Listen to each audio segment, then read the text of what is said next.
নমস্কাৰ স্বাগতম জনাইছো মোৰ ইউটিউব চেনেলটোলৈ আশা কৰো আপোনালোক ভালে কুশলে আছে যদিহে মোৰ ভিডিঅ'বোৰ চাই ভাল পাই লাইক শেয়াৰ আৰু সাবস্ক্ৰাইব কৰি দিব কমেন্ট কৰিব লগতে থকা বেল আইকনটো প্ৰেছ কৰি দিব আজি মই বনাবলৈ গৈ আছো দুবিধ ৰেচিপি এইটো হৈছে বাহগাজৰ খৰিচা আৰু এবিধ হৈছে বাহগাজৰ পৰা প্ৰস্তুত কৰা আচাৰ এই দুয়োবিধ বনাবৰ বাবে মই 5টা লৈ লৈছো বাহগাজ এই বাহগাজ কেইটা মই বজাৰৰ পৰা কিনি আনিছো আৰু কিনি আনি এতিয়া মই ভালদৰে ধুই ধাই সাফা কৰি লম এয়া মই সাফা কৰা প্ৰচেছটো আপোনালোকক দেখুৱাই দি আছো দেখুৱা ধৰণে মই এই বাহগাজ কেইটা সাফা কৰি লৈ লম এয়া বাহগাজ কেইটা মই ওপৰৰ যিটো লেতেৰা হেৰি কলা কলা থাকে এইটো মই একেবাৰে সম্পূৰ্ণ এৰুৱাই দিছো এইটো এৰুৱাই নিদিলে খৰিচাখিনি খাবলৈ বহুতে তিতা হয় সেই কাৰণে মই ওপৰৰ বাকলিটো সম্পূৰ্ণকৈ এৰুৱাই দিছো এয়া আপোনালোকক ভিডিঅ'ত দেখুৱা ধৰণে মই বাকলিবোৰ এৰুৱাই লৈছো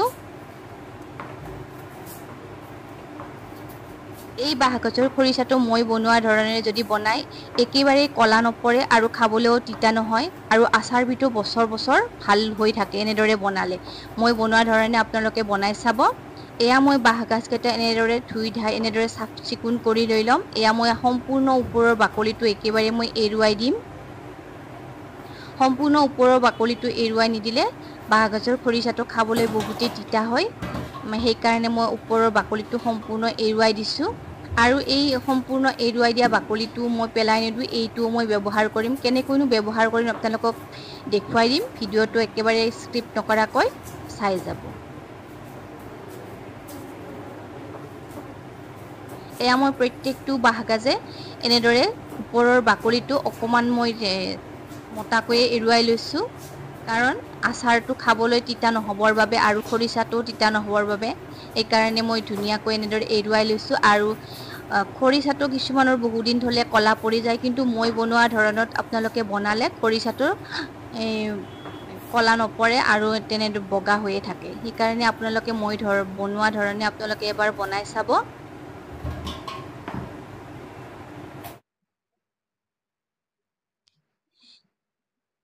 এয়া মই বাহগাজ কেইটা এনেদৰে গুটেই কেইটাই সাফ কৰি লৈছো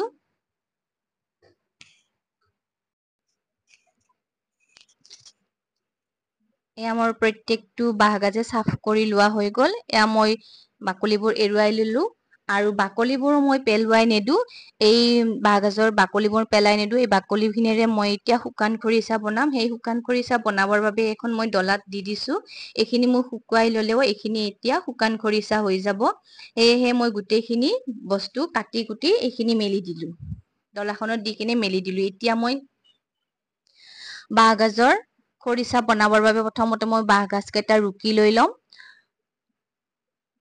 এয়া মই এখন ৰুকনি লৈছো আৰু ৰুকনি লৈ পেলাই বাহগাজ কেইটা মই ভালদৰে ৰুকি লৈ লম এইখিনিৰে মই প্ৰথমতে খৰিচা প্ৰস্তুত কৰিম সেইকাৰণে মই খৰিচাৰ বাবে ৰুকি লৈছো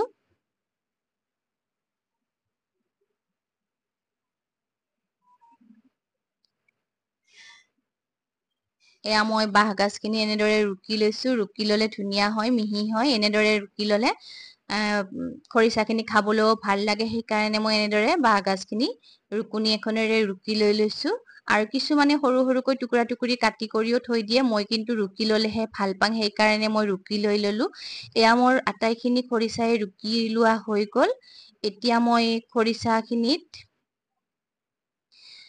ভালদৰে হাতেৰে মঠি লৈ লম হাতেৰে মঠি ললে এই খৰিচাখিনি ভাল হয় এয়া মই যিমানখিনি পাৰিছো সিমানখিনি জোখতে খৰিচাখিনি প্ৰথমতে হাতেৰে এনেদৰে মঠি মঠি সানি লৈছো এয়া খৰিচাখিনিত এতিয়া মই দি দিম আধা চামুচ মান হালধি গুৰি দিলে এইখিনি ধুনীয়া হৈ থাকে সেইকাৰণে মই অকমান হালধি গুৰি দিছো আৰু ভালদৰে হাতেৰে মঠি মঠি সানি লৈছো এয়া মই ভালদৰে মঠি মঠি সানি এতিয়া খৰিচাখিনি শুকান বটল এটাত কাঁচৰ বটল এটাত সুমুৱাই থৈ দিম এই খৰিচাখিনি সদায় কাঁচৰ বটলতে থব লাগে কাঁচৰ বটলত নথলে খৰিচাবোৰ বেছি ভালে নাথাকে বেছি দিনলৈ ভালে নাথাকে সেইকাৰণে মই কাঁচৰ বটল এটা লৈছো এই কাঁচৰ বটলটো মই আগা দিনাই ভালদৰে গৰম পানীৰে ধুই ৰ'দত শুকুৱাই লৈছো এয়া মই চেপি চাইছো এয়া ইমানখিনি পানী ওলাই গৈছে এতিয়া মই খৰিচাখিনি কাঁচৰ বটল এটাত সুমুৱাই ভালদৰে থৈ দিম এয়া মই কোনটো প্ৰচেছত থৈ দিম আপোনালোকক খৰিচাখিনি থোৱাৰ প্ৰচেছটো মই এনেদৰে দেখুৱাই দি দিম এয়া মই বটলটো লৈ লৈছো বটলটো মই ভালদৰে ধুই ধাই শুকুৱাই লৈছো আৰু খৰিচাখিনি এনেধৰণে বটলত চাৰিওফালে এনেদৰে প্ৰথমৰ পৰা দি থৈ আহিছো।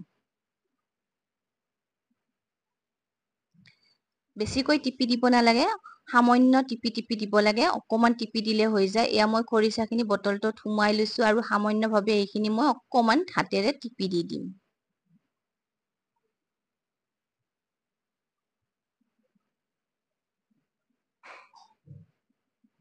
এয়া খৰিচাখিনি মই এনেদৰে হাতেৰে টিপি এনেদৰে থৈ দিছো।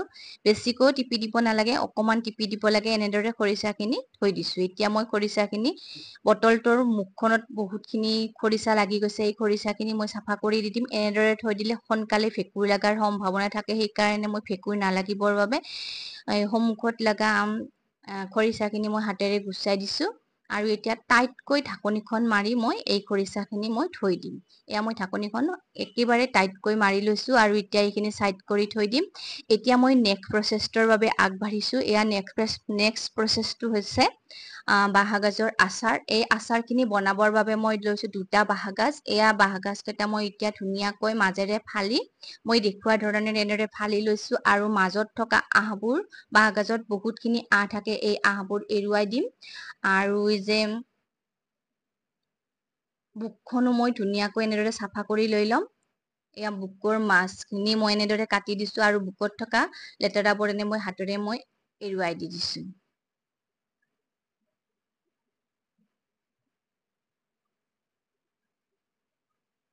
এনেদৰে বাঁহগাজৰ আচাৰ বনালে বহুদিন ভালে থাকে। এয়া সম্পূৰ্ণ চাফ চিকুণত বনাব লাগে। তেতিয়া আচাৰখিনি বহুদিনলৈ সংৰক্ষণ কৰি ৰাখিব পাৰি। বাঁহগাজখিনি প্ৰথমতে ধুই লৈ ভালদৰে আৰু এবাৰ শুকুৱাই ল'ব লাগে, তেতিয়াহ'লে আচাৰখিনি অকমানো বেয়া নহয়। এয়া মই বাঁহগাজখিনি ভালকৈ ধুই ধাই শুকুৱাই লৈছিলো আৰু এতিয়া মই কাটি লৈ ল'ম। এয়া প্ৰথমতে মই কাটিবৰ বাবে যোজা কৰিছো আৰু এতিয়া মাজৰ বুকখন এনেদৰে বাঁহগাজৰ চাফ কৰি লৈ লৈছো। এয়া নেক্সট বাঁহগাজটো সেই আগৰ প্ৰচেছতে মই এনেদৰে চাফা কৰি লৈ লম। এইখিনিতে আপোনালোকক এটা অনুৰোধ কৰো, যদিহে মোৰ ভিডিঅ'বোৰ চাই ভাল পায় তেতিয়াহ'লে লাইক এটা কৰি দিব, ছাবস্ক্ৰাইব কৰি দিব আৰু কমেণ্টটো কৰিব। আৰু যদি সঁচাকৈয়ে ভাল পায়, কমেণ্ট এটা নকৰাকৈ নাথাকিব। এয়া মোৰ বাঁহগাজখিনি চাফা কৰা হৈ গ'ল। এতিয়া মই লৈ লৈছো সৰু সৰুকৈ কাটি, এনেদৰে মই পিচকৈ কাটি লৈছো। আপোনালোকে ইচ্ছা কৰিলে এই বাঁহগাজৰ আচাৰটো ৰুকুনিৰে চাকি লৈও কৰিব পাৰে, কিন্তু মই ৰুকুনিৰে চাকি লৈ কৰা নাই। মই এনেদৰে পিচকৈ কাটি লৈছো। আপোনালোকক দেখুওৱা ধৰণে মই এনেদৰে সৰু সৰু পিচত কাটি লৈছো। এয়া মই আটাইখিনি বাঁহগাজে এনেদৰে মই দেখুওৱা ধৰণে কাটি আছো।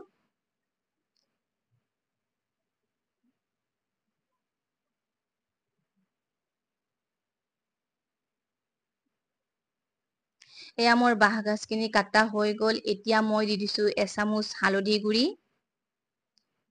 এয়া মই এচামুচ হালধি গুৰি দিছো আৰু ইয়াতে দিছো প্ৰয়োজন অনুসাৰে নিমখ। নিমখটো মই অকমান সৰহকৈয়ে ব্যৱহাৰ কৰিম। এয়া মই নিমখ দিছো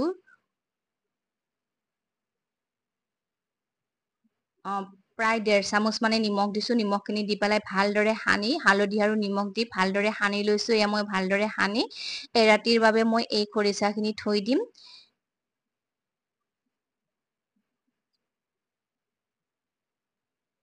এই খৰিচাৰ আচাৰ বনোৱা প্ৰচেছটো অকমান দীঘলীয়া হয়। সেইকাৰণে মই এনেদৰে আচাৰটো বনাবৰ বাবে এতিয়া নিমখ আৰু হালধি সানি পেলাই এইখিনি মই এৰাতিৰ বাবে এনেদৰে থৈ দিম। আৰু ভালদৰে হাতেৰে মোহাৰি সানি লৈছো। আৰু এতিয়া মই ঢাকনি লগাই এৰাতিৰ বাবে এই খৰিচাৰ আচাৰখিনি থৈ দিলো। এয়া নেক্সট ডে, এতিয়া মই খৰিচাখিনি বাতিটোৰ পৰা উলিয়াই লৈ অকমান মই ৰ'দত দি দিম। এইখিনি ৰ'দত নিদিলেও হয়, ফেনৰ বতাহতো শুকুৱাই ল'ব পাৰে, নাইবা নুশুকুৱাকৈ এই আচাৰবিধ বনাব পাৰে, কিন্তু মই অকমান শুকুৱাই লৈ লম।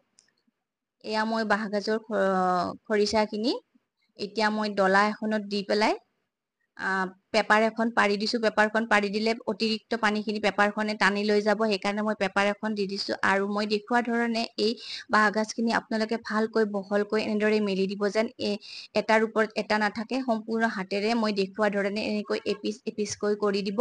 এয়া মই গোটেইখিনি বাঁহগাজে এপিচকৈ কৰি দিছো।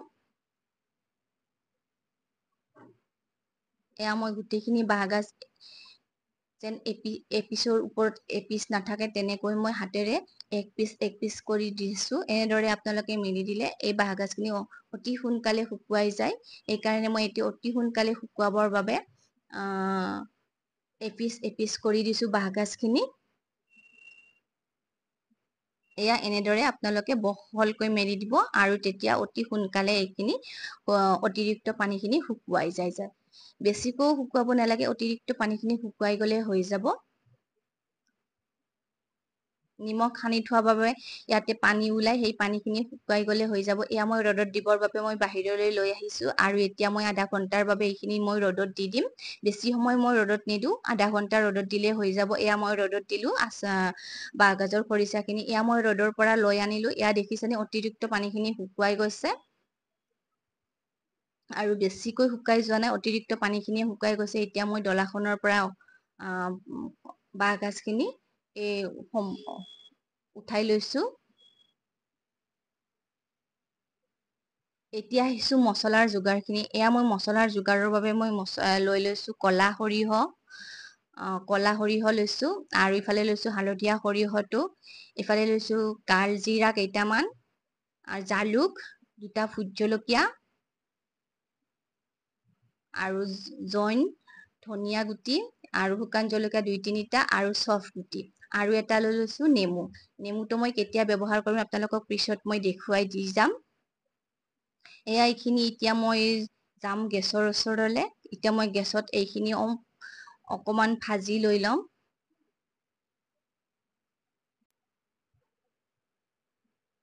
এয়া এতিয়া আহিছো মই গেছৰ ওচৰলে। এয়া গেছত এতিয়া মই কেৰাহী এখন উঠাই দিছো। কেৰাহীখন উঠাই দি যোগাৰ কৰি লোৱা মছলাখিনি বহাই দিছো। এয়া মই মছলাখিনি বহাই দিছো আৰু তাত মই দিয়া নাছিলো মেথি গুটি। এতিয়া মই অকমান দিছো মেথি গুটি।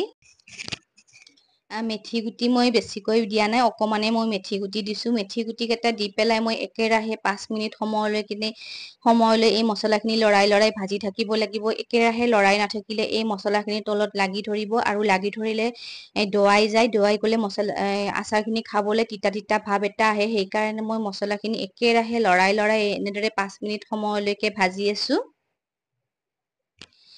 মছলাখিনিও বেছি ভাজিব নালাগে, মানে তাৰ এটা চেণ্ট ওলাব নহয়। এই মছলাখিনি ভাজি থাকিলে সেই চেণ্টটো ওলোৱালৈকে ভাজিব লাগে। এইখিনি ভাজি থাকোতে আপোনালোকে গম পাব কিমানটো পৰ্যায়লৈকে ভাজিব লাগে। এয়া মোৰ মছলাখিনি ভাজি লোৱা হৈ গ'ল। এতিয়া মই দিছো গেছৰ ফ্লেমটো অফ কৰি। মই ইয়াত থালখনত এই মছলাখিনি অকমান বহলকৈ এনেদৰে মেলি দিছো। বহলকৈ মেলি দিলে অতি সোনকালে ঠাণ্ডা হৈ পৰে। এয়া মোৰ মছলাখিনি ঠাণ্ডা হৈ গৈছে। এতিয়া মই মিক্সি জাৰ এটাত এইখিনি মই দৰদৰীয়াকৈ পিচি লৈ ল'ম। আপোনালোকে ইচ্ছা কৰিলে এইখিনি পটা গুটিটো পিচি ল'ব পাৰে। মই কিন্তু পটা গুটিত পিচি লোৱা নাই, মিক্সিৰ জাৰ এটাতে পিচি লৈছো। আৰু সেই একেটা কেৰাহীতে এতিয়া মই দি দিছো আচাৰৰ বাবে তেলখিনি গৰম হবলৈ। এয়া মোৰ আচাৰৰ বাবে তেলখিনি গৰম হৈ গ'ল। গৰম হোৱাত দি দিছো গেছৰ ফ্লেমটো অফ কৰি এইখিনি ঠাণ্ডা হবৰ বাবে থৈ দিছো। এতিয়া আহিছো নেক্সট প্ৰচেছৰ বাবে আগবাঢ়িছো। এতিয়া মই আচাৰখিনি বনাবৰ বাবে মই 3 ফুটামান ৰচুন ব্যৱহাৰ কৰিম। এই ৰচুন কেইটা মই এতিয়া এৰুৱাই লৈছো। এই 3 ফুট ৰচুন আৰু এপিচ আদা ব্যৱহাৰ কৰিম। এইখিনি মোৰ আগতে দেখুওৱা হোৱা নাছিলে, এতিয়া মই এইখিনি ব্যৱহাৰ কৰিম। আপোনালোকে ইচ্ছা কৰিলে ব্যৱহাৰ কৰিবও পাৰে আৰু নাইবা ব্যৱহাৰ নকৰিলেও একো কথা নাই। এইখিনি মই এতিয়া ৰচুন 3 ফুট মই বাকলিখিনি এৰুৱাই লৈছো। এতিয়া মই আদাখিনিও ভালদৰে এনেদৰে মই চাচি লৈ লম। আদাখিনি দিলে খাবলৈ টেষ্টটো অকমান ভাল আহে। সেইকাৰণে মই আদাখিনি আৰু ৰচুনখিনি মই দি দিওঁ। এয়া মই আদাখিনি এনেদৰে মই চাফা কৰি লৈ ললো। ৰুকি চাফা কৰি লৈছো আৰু এতিয়া মই ধুই পেলাই সৰু সৰুকৈ কাটি লৈ লম।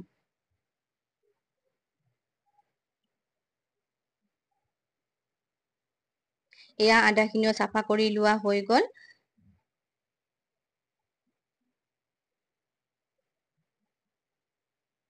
এতিয়া মই আদা আৰু ৰচুনখিনি অকমান ধুই ললো। ধুই পেলাই মই শুকান কাপোৰ এখনেৰে মচি লৈছো পানীখিনি গুচি যাবৰ বাবে। সেইকাৰণে মই পানীখিনি শুকুৱাই লবৰ বাবে কাপোৰ এখনেৰে ধুনীয়াকৈ শুকানকৈ মচি লৈছো। আৰু এতিয়া মই ৰচুনখিনি মই এনেদৰে সৰু সৰুকৈ কাটি লৈছো আৰু আদাখিনিও মই এনেদৰে দীঘলে এনেদৰে কাটি লৈছো।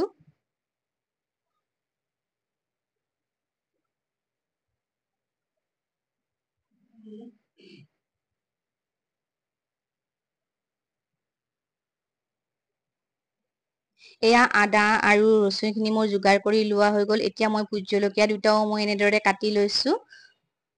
ভোট জলকীয়া মই দুটাই ব্যৱহাৰ কৰিছোঁ, কাৰণ ভোট জলকীয়াৰ জ্বলাটোতো আপোনালোকে জানেই। এই দুটা ভোট জলকীয়া দিলে বহুতখিনি জ্বলা হৈ উঠিব এই আচাৰখিনি, সেইকাৰণে মই দুটাই ভোট জলকীয়া ব্যৱহাৰ কৰিছোঁ। আপোনালোকে ইচ্ছা কৰিলে ভোট জলকীয়াৰ পৰিমাণটো বঢ়াই ল'ব পাৰে।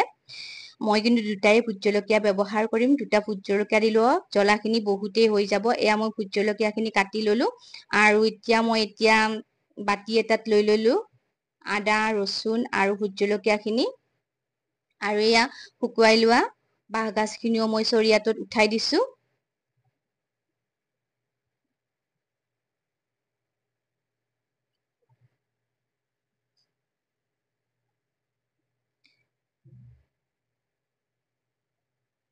এতিয়া ইয়াৰ ওপৰতে ঢালি দিম গুড়ি কৰি লোৱা মছলাখিনি। এয়া মই গুড়ি কৰি লোৱা মছলাখিনিও ইয়াৰে ওপৰতে ঢালি দিছোঁ। এই মছলাখিনি ঢালি দি পেলাইও মই ভালদৰে এবাৰ লৰাই দিছোঁ। হেতাখনেৰে মই লৰাই দিছোঁ, হাতেৰে লৰাই দিলে বহুত জ্বলা লাগিব। জানেই আপোনালোকে ভোট জলকীয়াৰ জ্বলাটো কিমান হয়, হাতত লাগিলে হাতখন জ্বলি থাকে। সেইকাৰণে মই হেতাখনেৰে মই ইলুটি শিলুটিকৈ মছলাখিনি লাগি যাবৰ বাবে মই ইলুটি শিলুটি কৰি দিছোঁ।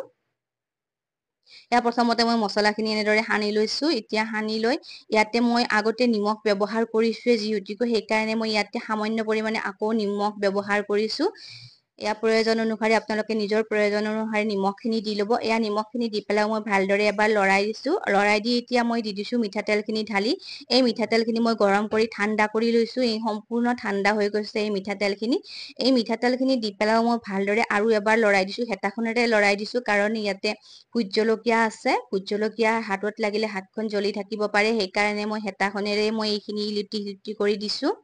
তেলখিনি গোটেইখিনি বাঁহগাজতে লগাই দিছোঁ। এতিয়া মই নেমুটো দি দিম। নেমুটো এয়া মই মাজেৰে ফালি লৈছোঁ, আৰু মাজেৰে ফালি মই গোটেইটো নেমু ব্যৱহাৰ নকৰোঁ। মই এপিচ নেমুহে ব্যৱহাৰ কৰিম। এটা টেঙা টেঙা ভাৱ আহে খাবলৈ। বাঁহগাজৰ আচাৰটো বহুতেই টেষ্টি হয় এনেদৰে ওপৰত নেমু চেপি দিলে। সেইকাৰণে মই এপিচ নেমু এনেদৰে চেপি দিছোঁ বাঁহগাজখিনিৰ ওপৰতে। খাবলৈ বহুত টেষ্টি হয়। আগতে যদি আপোনালোকে এনেদৰে বনাই খাই পোৱা নাই, এবাৰ বনাই খাই চাবচোন। সঁচাকৈ এই বাঁহগাজৰ আচাৰটো মই বনোৱা ধৰণে বনাই খালে খাবলৈ বহুতেই টেষ্টি হয়। এয়া মই নেমুখিনি চেপি দিছোঁ, আৰু ইয়াতে মই দি দিছোঁ অকণমান ভিনেগাৰ। এই ভিনেগাৰখিনি দিলে বাঁহগাজখিনি বছৰ বছৰ এনেদৰে সংৰক্ষণ কৰিব পাৰে। এয়া মই নেমু আৰু ভিনেগাৰখিনি দি পেলাইও হেতাখনেৰে আৰু এবাৰ ইলুটি শিলুটিকৈ আচাৰখিনি দি দিছোঁ। এনেদৰে বনাই আপোনালোকে কাঁচৰ বটলত সুমুৱাই লৈ বছৰ বছৰ সংৰক্ষণ কৰিব পাৰে।